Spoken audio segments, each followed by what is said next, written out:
I was lying in bed with him when it all went wrong. Sheets twisted around our legs, my phone warm in my hand as I typed out hollow reassurances to my husband. Soon, I'll make it up to you when I get home. He still trusted me, or at least I thought he did. Then my lover grinned, that reckless boyish smirk that always spelled trouble. Before I could stop him, he grabbed his own phone, angled it down, and snapped a picture I never agreed to. His caption read, "Your wife's favorite toy." A seconds later, nothing. No reply, no dots dancing on the screen. Just silence that felt like the ground giving way beneath me. My husband wasn't a perfect man, but he was steadfast, loyal, the kind who took vows seriously. We had built a life together, brick by brick, year after year, filling it with laughter and memories, and I, selfish and greedy for the thrill, had shattered it all. It had started small, white lies, late nights at the office, excuses that my husband never questioned. His trust was a fortress, and I smashed it from the inside. When that picture hit his inbox, I thought I could spin my way out of it. Lie, plead, manipulate if I had to. Anything to keep my world intact. But when I finally got home, key trembling in the lock, everything had changed. The house felt hollow, family photos gone, cushions stripped from the couch, the air heavy with silence that pressed on my chest, and in the middle of the living room, my wedding dress. He had taken it from storage, hung it from the ceiling fan like some grim exhibit. A lamp trained on it as though it were a centerpiece. Pinned to the bodice were photographs, dozens of them. Me and my lover. Cars, hotel rooms, cheap motels. My face frozen in moments I could never deny, my blood ran cold. He had known far longer than I ever realized. This wasn't a burst of anger. This was deliberate, measured, staged like a performance. He wanted me to see, to understand. And standing there staring at the display, I knew I was no longer a wife, just prey caught in his trap. I didn't cry. My tears were worthless by then. Instead, I studied his message carefully, and something inside me hardened. Fear sharpened into strategy. I began gathering everything, every message, every photo, every incriminating moment between me and my lover. Then I turned my attention to him, dug into his accounts, traced his business trips that weren't business, uncovered the lies he had kept from me.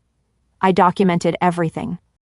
At home, I played the part, quiet, contrite. I cooked dinners he never touched and waited, preparing for whatever was coming next.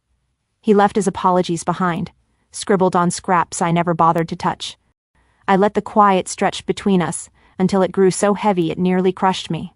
He thought I was broken, but I was only gathering fuel. My first strike was financial. His company lived and breathed government contracts. All it took was one leak, photos of us together, carefully time-stamped to match his business trips. Suddenly compliance teams were circling like vultures. Next came his home life. An unmarked envelope slid through his wife's mail slot, stuffed with receipts, screenshots, and hotel records. No note, no plea, just truth laid bare. Then came the blow to his career. Clients started receiving anonymous tips complete with proof. Rumors turned to certainty. Contracts vanished. His name rotted in silence. He tried to call, he threatened, he begged. I never picked up. My husband, meanwhile, didn't say a word. He just watched me, eyes sharp, calculating. I didn't confess, didn't explain. I didn't need to. He'd already arranged the stage, and I was simply finishing the play. The finale came on a warm Sunday afternoon during a barbecue at my lover's in-laws. Laughter floated through the air until his wife stepped outside carrying a box.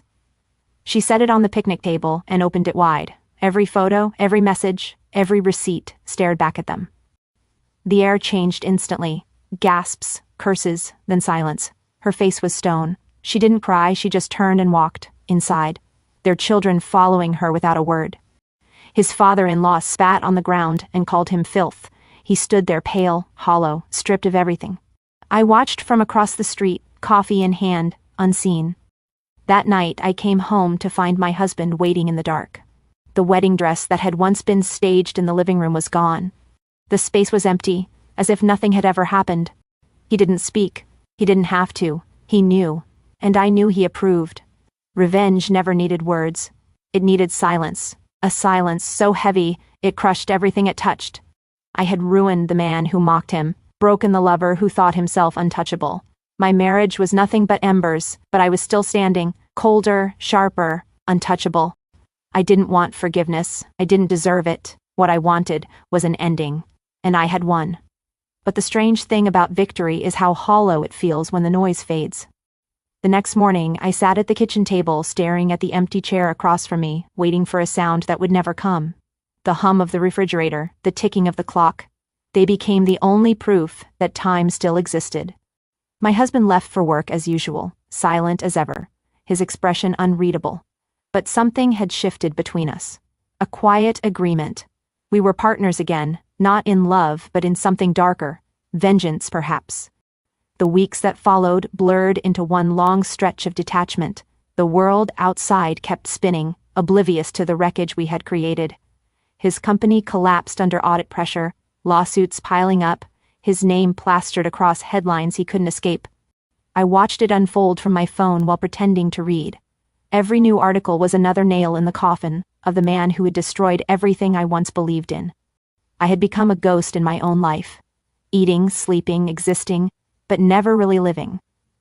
One night, I caught my reflection in the bathroom mirror and barely recognized the woman staring back. The defiance was still there, the composure too, but behind it all, emptiness. My husband came up behind me, his eyes catching mine in the mirror. "You got what you wanted," he said finally. His voice was low, flat, almost mechanical. "Did I?" I asked. He didn't answer, he didn't need to. We both knew that what we'd destroyed together couldn't be rebuilt. We were two ruins sharing the same ground. Yet part of me wondered if that was his plan all along, to make me live with the ashes, to make me see how cold revenge really is when it's done. Days turned into months. The scandal surrounding my ex-lover grew until he finally left town, his career in shambles, his marriage beyond repair. His wife filed for divorce, took the house, and full custody of the kids.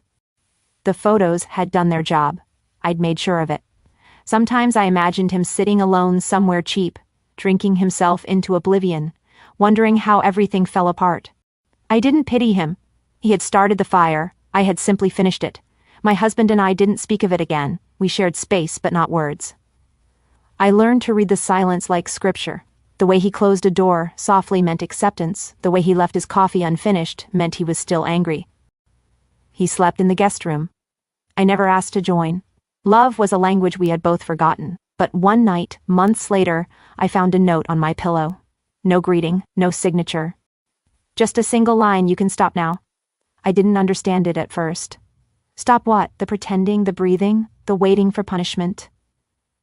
Maybe he meant I could stop fighting ghosts. I stared at those words until dawn, and when the morning light hit them, I burned the note. There was nothing left to stop. The damage was permanent. Still, I couldn't help but feel a strange calm settle over me, like the quiet after a storm. The world hadn't ended, it had simply changed shape. I began to rebuild, piece by piece, in silence. Not to earn forgiveness, but to exist again. I started painting, something I hadn't done in years. My first canvas was a mess of dark reds and deep blues, chaos disguised as beauty. It felt like breathing again. My husband saw it one evening. He paused, studied it, then said quietly, "It's honest." That was the closest thing to kindness we'd shared in months. Sometimes honesty is the only redemption left for people like us. I don't know if he'll ever love me again. Maybe he doesn't want to. Maybe he just needs me nearby as a reminder of what betrayal costs. Or maybe we're both too haunted to let go. I've stopped looking for meaning in it. Some stories don't end with forgiveness. They end with understanding. Now, when I lie awake at night, I think about the silence that started it all. How it used to suffocate me, and how now, strangely, it feels like home. I've learned that revenge doesn't bring peace, it just redistributes pain. I see that now. But in the quiet, when the world outside is still and the ghosts finally rest, I whisper to the darkness, "I'm still here." Because in a world built on lies and punishment, survival itself is the only confession left.